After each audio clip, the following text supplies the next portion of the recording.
Olá, sejam todos bem-vindos ao canal da Conexão Energética. Meu nome é Carlos César Fernandes e hoje vamos dar continuidade à série de 3 vídeos que estamos fazendo sobre a visão comparativa da realidade concreta versus a realidade simulada. Então, tomando a pílula vermelha, você ficou no País das Maravilhas e eu vou te mostrar até onde vai a toca do coelho. Além das revoluções feitas no cinema, Matrix também levantou uma série de questões sobre a natureza da realidade em que vivemos.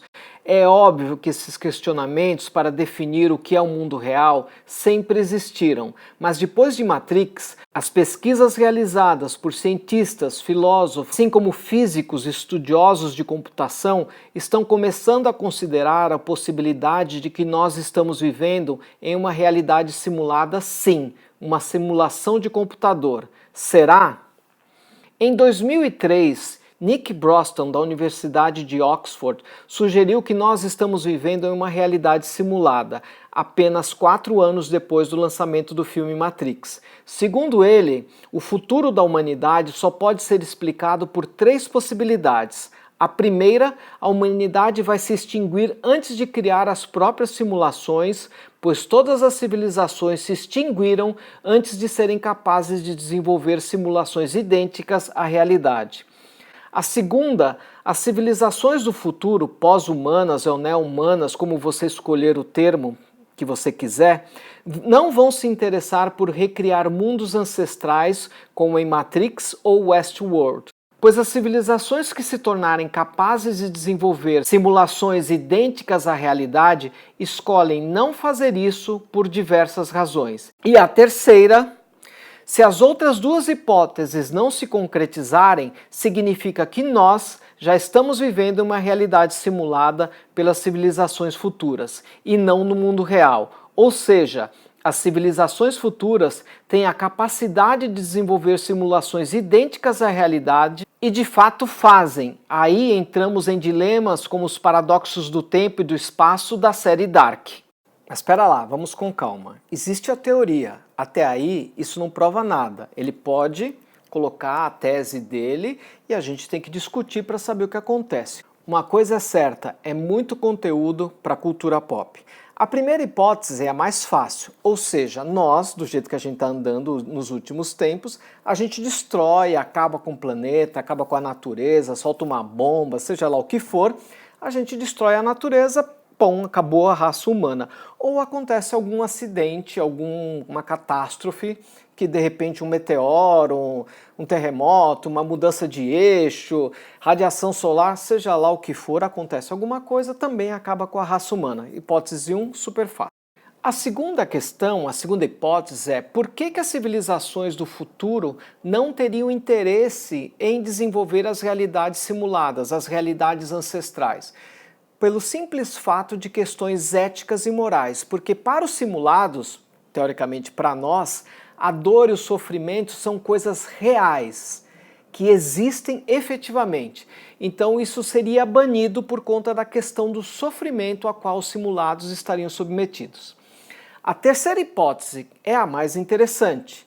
Significa que, se as civilizações do futuro, neo-humanas ou pós-humanas, não entraram nessa linha de não fazer simulações, é muito provável, segundo Bostrom, que nós estamos 100% de chances vivendo uma realidade simulada. Mas por que esse tipo de pensamento? Existem 2 pilares fundamentais na teoria de Bostrom. A primeira delas é a capacidade computacional que as civilizações pós-humanas, neo-humanas ou do futuro vão ter à disposição para realizar essas realidades que ele chama de realidades virtuais ancestrais.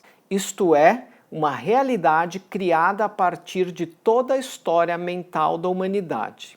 Dentro desta realidade, onde o universo é recriado até o nível molecular, seus habitantes teriam consciência, emoções, sensações e uma visão completa de que aquele mundo seria o mundo real.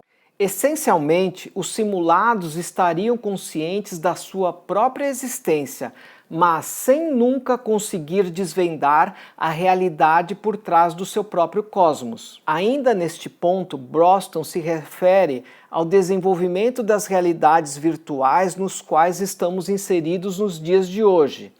Ele cita o exemplo do lançamento da primeira realidade virtual, que é o jogo Pong, que foi lançado em 1972, que eram 2 barrinhas e uma bola.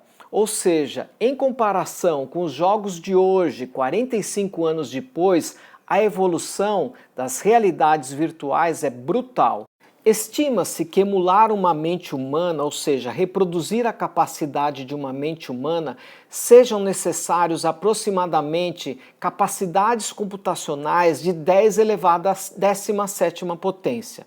Isto significa que com o poder computacional que uma civilização neo-humana, pós-humana ou do futuro teria condições de recriar toda a história mental da humanidade, dos 100 bilhões de seres humanos que já pisaram neste planeta, em apenas 1/1000º do seu poder computacional em 1 segundo.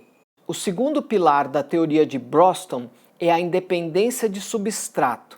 Isto é uma teoria geralmente aceita na filosofia da mente, que significa que estados mentais conscientes podem surgir em estruturas e processos independente da rede neural. Isso significa que, se eles não estão na rede neural e se eles surgem de uma hora para outra, podem ser processos de controle, de ajuste, alguma coisa está agindo de forma externa à rede neural para mudar as condições, os pensamentos e as ações dos seres humanos. A ciência acredita num trabalho externo, principalmente esta linha de independência de substrato. Para nós da conexão energética, esse é o ponto mais interessante da teoria de Broston, que a gente vai explorar no próximo vídeo, no último dessa série. Agora estão sendo realizados testes que podem comprovar que a gente vive sim em um universo simulado. Existe um teste de raios cósmicos desenvolvidos por Silas Bean, um físico nuclear da Universidade de Washington, que são as partículas mais rápidas que existem, que indicam sim que estamos vivendo em uma realidade simulada. Os raios cósmicos se originam em galáxias distantes e viajam pelo universo.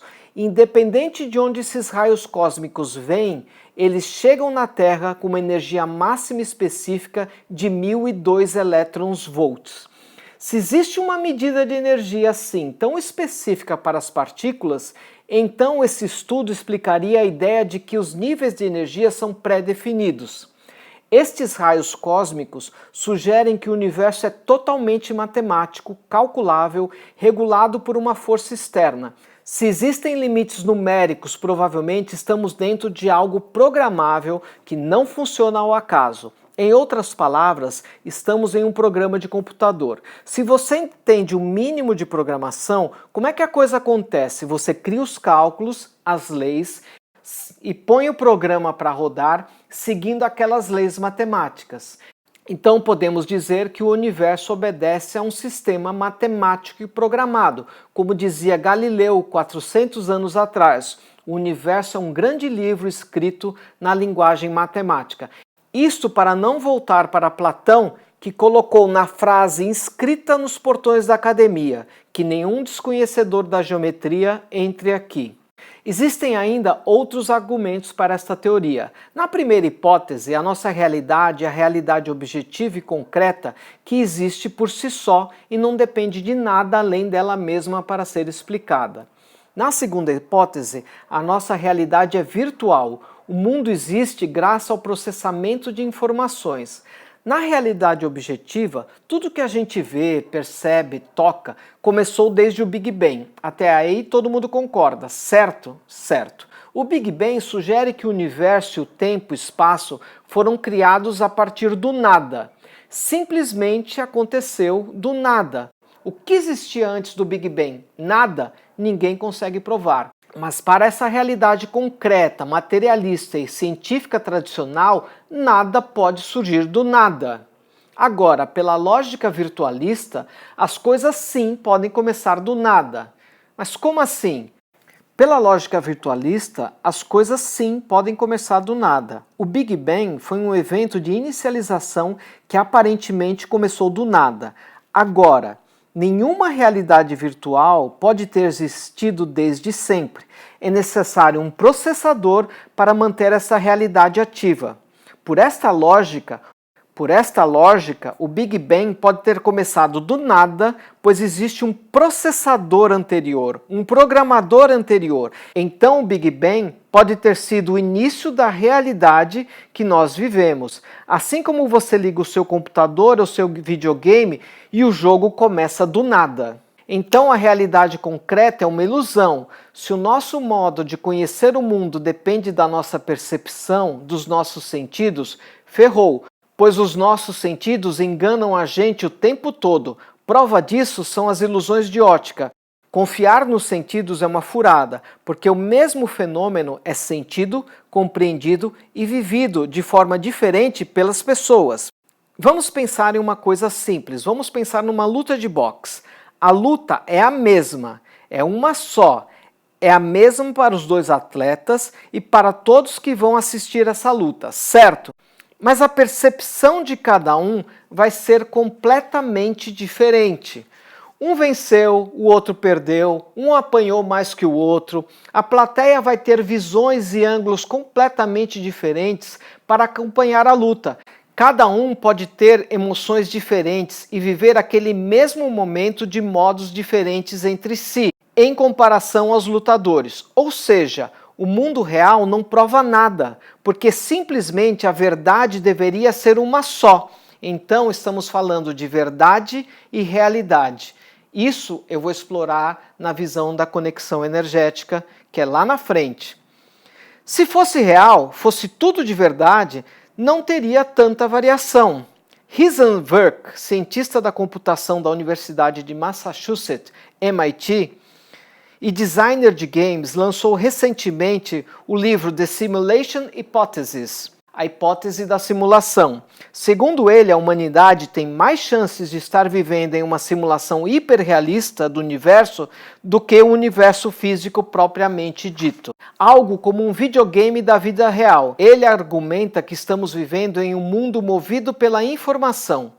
Isto teria muito mais sentido porque a gente não entende sobre a nossa própria realidade e assim é mais provável que nós estejamos em alguma espécie de universo simulado. E tem mais, vocês estão ligados na velocidade limite do universo? Einstein disse que nada no universo pode se mover mais rápido do que a velocidade da luz. Mas por quê? Isso ele não explica. Para a teoria da relatividade concreta, isso não tem explicação, mas para a teoria da realidade simulada, isso faz todo sentido. Isso pode ser fruto de uma limitação do processador ou algo desenhado pelo desenvolvedor para evitar a própria entropia do sistema. Einstein propôs que o espaço e o tempo são uma coisa só, que não dá para separar um do outro, ou seja, se você altera um, automaticamente vai alterar o outro. Exemplo, um planeta muito grande com uma massa muito grande vai exercer uma força diferente no tecido espaço-tempo. Isso tem tudo a ver com processamentos virtuais e efeitos de carregamento. Bora pensar nas altas concentrações de massa do universo. Como um planeta gigante, uma estrela gigante, ou melhor, um buraco negro supermassivo. Este tipo de coisa muito pesada pode constituir uma alta quantidade de processamento e arrastar o tempo em sua volta, ou seja, ele fica mais lento, o tempo fica mais lento ao redor do buraco negro. É a mesma coisa em uma alta concentração de dados. Muitos dados em um computador diminui a velocidade do funcionamento e de funções. Quanto mais dados, mais devagar fica o computador. Mas você pode virar e falar, mas é lógico que nós não vivemos em uma realidade simulada. Eu sinto, eu estou sentindo, eu vejo tudo. Pois é, mas como você vai provar que não é uma máquina que está fazendo tudo isso? Não dá para provar. Para finalizar esse vídeo, eu gostaria de fazer 2 comentários.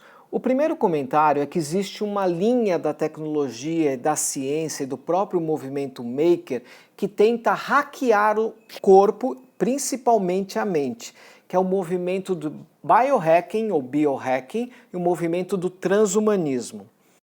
Elon Musk pretende lançar entre 2020 e 2021 o seu chip para implantação no nosso cérebro para hackear a nossa mente e melhorar a nossa performance. Dentro desta linha também foi feito um experimento em laboratório que consistiu na seguinte situação. Pegaram um rato em laboratório e implantaram um chip no cérebro desse rato.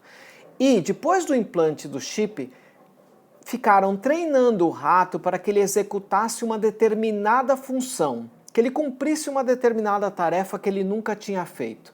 Depois de várias tentativas, o rato aprendeu a executar aquela tarefa. A informação de quando o rato aprendeu a executar aquela tarefa foi transmitida para um outro rato em um outro laboratório do outro lado do mundo que nunca tinha realizado aquela experiência. Quando foi transmitida a informação do primeiro rato para o segundo, imediatamente o segundo rato conseguiu executar a tarefa sem o menor problema, como se já soubesse como fazer. Estou vendo que eu vou aprender Kung Fu, que nem Neo no filme Matrix. O segundo comentário é que hoje já se estuda, na verdade já se fazem testes, para poder transferir toda a memória, ou seja, toda a consciência de uma pessoa para uma realidade virtual após a morte desta pessoa. Ou seja, um robô físico, biológico ou mesmo holográfico que manteria as informações e poderia, além de manter aquela memória, aquelas informações, ser alimentado pela inteligência artificial para poder continuar vivendo e aprendendo em outro corpo, um corpo meio eletrônico, meio biológico, meio holográfico, seja lá o que for. Isso me lembra de outro filme que talvez não fez tanto sucesso, as pessoas não comentaram muito, que é Superman. O último Superman, Man of Steel. Se você assistiu o filme, você vai se lembrar de uma parte em que o Superman vai ainda como Kal-El até uma nave do planeta dele que havia caído no Ártico, na Antártida, seja lá onde for, também não me lembro exatamente onde é. Mas é uma parte toda gelada e essa nave estava lá. Ele encontra dentro dessa nave uma holografia com toda a memória, toda a consciência do seu pai, que explica toda a sua história, a história do planeta, a capacidade que ele tem, os poderes, etc e tal. E esta mesma holografia vai aprendendo e vai se desenvolvendo e participa da história ali na frente. É isso que eu estou citando no meu segundo comentário. Essa capacidade de transferir uma memória, uma consciência para uma outra realidade simulada. Se você gostou do conteúdo do vídeo deste canal, deixe seu like, inscreva-se no canal, acione o sininho para receber informações quando eu lançar novos vídeos. Deixe seu comentário, seus elogios, suas dúvidas, suas perguntas, suas críticas, que eu ficarei muito feliz em poder interagir com você. Espero que você viva um excelente momento presente dentro da sua verdade, da sua consciência. Gratidão.